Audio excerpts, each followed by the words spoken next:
All right, Shalom. First and foremost, I want to start by giving all praises, honor, and glory to Yahweh Bashim, Yahushua Bashim, Kakodash. Double honors to my apostles and the elders of Great Millstone. Peace and salutation to all the brothers that's doing this work in truth and sincerity. Shalom. This is Isaiah, the first chapter. It's like the second chapter, the first verse. It says, the word that Isaiah, the son of Amos, saw concerning Judah and Jerusalem. It says, and it came to pass in the last days that the mountain of Yahweh's house shall be established in the top of the mountains, and shall be exalted above the hills, and all nations shall flow into it. Because in our kingdom, as America is, so-called a great kingdom, and it has people flocking, basically people coming to it, a lot of people visiting this place, because it is a so-called great city, but it's gonna be the same in our kingdom. But people are gonna love our kingdom. They're gonna love us, man. Because in our kingdom, everybody's gonna come and flow into the kingdom of Jerusalem, man. They're gonna come. They're gonna flock, man. They're gonna want to keep the ways of Yahweh Bashim Shah. Keep the laws, statutes, and commandments, because we're gonna be the governors of the earth. And so everybody's gonna have to get with it or get rolled over, so to speak. But they're gonna comply though. They're gonna willingly comply. But if they go off, they still gonna get judged, man. It says, it's like here. Verse 3, and many people shall go and say, come ye, and let us go up to the mountain of Yahweh, to the house of the God of Jacob, and he will teach us his ways, and we will walk in his paths. For out of Zion shall go forth the law, and the word of Yahweh, and the word of Yahweh from Jerusalem. So we're gonna be the judges, man. We're gonna be the legislation. We're gonna be the governors, if you will, of that next world, of this next world that's coming. And Yahweh started with Yahweh Shai, King David, and on down, man. Because it's gonna be our kingdom. It's gonna be the kingdom of Yasharallah, man. It's gonna be very beautiful, man. And nothing could be compared to it. And that's why it's so beautiful to have this truth, man. To be looking forward to having this great kingdom, man. It says, verse 4, and he shall judge among the nations and shall rebuke many people. Because, if they go off, they're going to get that rebuke, man. And they shall beat their plowshares into pruning hooks, swords into pruning plowshares, Salakia, and their swords into pruning hooks. Nation shall not lift up sword against nation, neither shall they learn war anymore. Because when we in our kingdom, everybody's not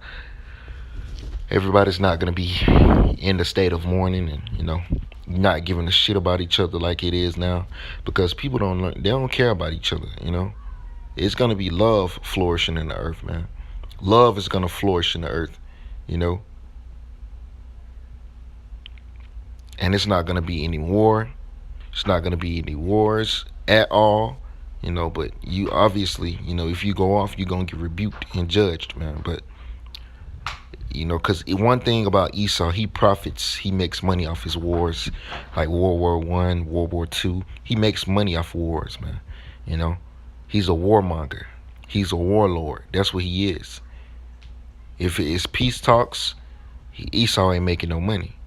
So that's why World War III, another reason why World War III is inevitable, man. It's unavoidable, because Esau makes his money off of war. So if Esau doesn't have any wars going on, how is he gonna make money? How is he gonna make money if he ain't got no war going on? So that's why it's in World War III. It's inevitable, man. It's gonna happen. It's inevitable, man. It says, verse 5, it says, O house of Jacob, come ye and let us walk in the light of Yahweh. Therefore thou hast forsaken thy people, the house of Jacob, because they be replenished from the east, and are soothsayers like the Philistines, and they please themselves in the children of strangers. Their land also is full of silver and gold, neither is there any end of their treasure. Their land is all full of horses, neither is there any end of their chariots. Their land is full of idols. They worship the work of their own hands, that which their own fingers have made. it actually goes. Where's the verse? So like it's a verse that I wanted to get in this chapter. It spoke of something along the lines of if they don't come, that the nation that will not serve us will perish.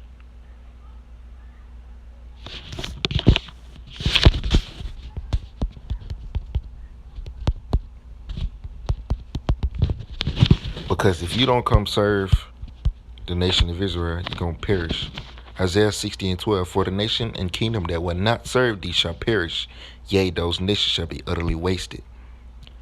So if you don't come and serve under us, you're gonna perish, man. And you're not gonna have any rain, like it says in Zechariah chapter 12. No, I believe it's 14 and 17, something like that. Yeah, 14, 17. I'm starting at 16. It says, Zechariah 14 and 16, and it shall come to pass that everyone that is left of all the nations which came against Jerusalem shall even go up from year to year to worship the King, Yahweh of hosts, and to keep the feast of tabernacles. And it shall be that whoso will not come up of all the families of the earth unto Jerusalem to pray, to worship the King, the Yahweh of your hosts, even upon them shall be no rain. And if the family of Egypt go not up and come not, then that have no rain, there shall be the plague. There shall be the plague wherewith Yahweh will smite the heathen that come not up to the feast of tabernacles. This shall be the punishment of Egypt, and the punishment of all nations that come not up to the feast of tabernacles. And that day shall there be upon the bells of the horses holiness unto Yahweh, and the pots in the Yahweh's house shall be like the bowls before the altar. Yea, every pot in Jerusalem and in Judah shall be holiness unto Yahweh of hosts, and all they that sacrifice shall come and take of them and seethe therein. And in that day there shall be no more the Canaanite in the house of Yahweh. Because like the scripture says, if you don't come and worship the King, which is Yahweh Bashim Shah, you're gonna perish, man. And in our kingdom, people gonna be rejoicing. Ain't gonna be no wars. Let me get some real quick. Daniel 7:25, I believe. No, not 25. 20 something. No, not 20. Okay, 18. Daniel 7:18. But the saints of the Most High shall take the kingdom and possess the kingdom forever, even forever and ever.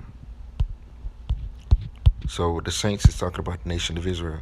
So this kingdom that's coming is gonna be ours, man. And we're gonna have plenty of riches, wealth, money, food, good food. We're gonna eat good food, have good wine, good strong drink, We're gonna keep the Feast of Tabernacles. We're gonna keep all the laws, We're gonna be perfect, We're not gonna go off. We're gonna keep the laws, statutes, commandments 100%. Ain't gonna be no more sin. Ain't gonna be no more death. Ain't gonna be no more crying. It's gonna be rejoicing in Yahweh Bashim Shah. That's what we're gonna be doing, rejoicing in the Lord, man, because He has blessed us. The Lord smote us, and He